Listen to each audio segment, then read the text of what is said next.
In this video, you'll learn how to leave a review on Fiverr as a buyer. This is an important step to share your experience and help other buyers make informed choices. You can leave a review only after the seller delivers your order and it's marked as completed.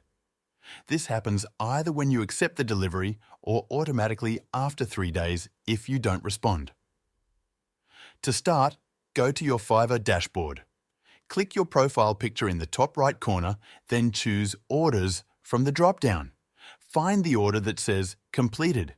Next, click the button that says Leave a Review or Rate Experience.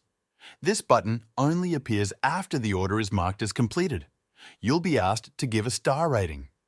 Fiverr usually asks for 3 separate ratings: communication, service as described, and delivery time. Rate each one from 1 to 5 stars based on your experience.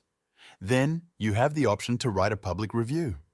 This part is optional, but it's highly recommended. Mention what service you bought, how the seller performed, and if you'd recommend them to others. Try to be clear and honest. For example, you can say something like, "I ordered a website banner. The seller followed my instructions and delivered on time. I'm happy with the result." You can also upload a file or screenshot if it helps show the final result. This step is optional. Once you're done, click Submit. Your review will be posted.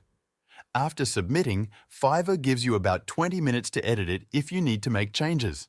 Later, Fiverr might ask you to leave private feedback. This is separate from your public review and is only seen by Fiverr.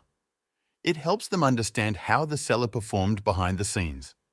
Keep in mind, you have 14 days from the time the order is completed to leave a review. If you miss this window, you won't be able to leave feedback.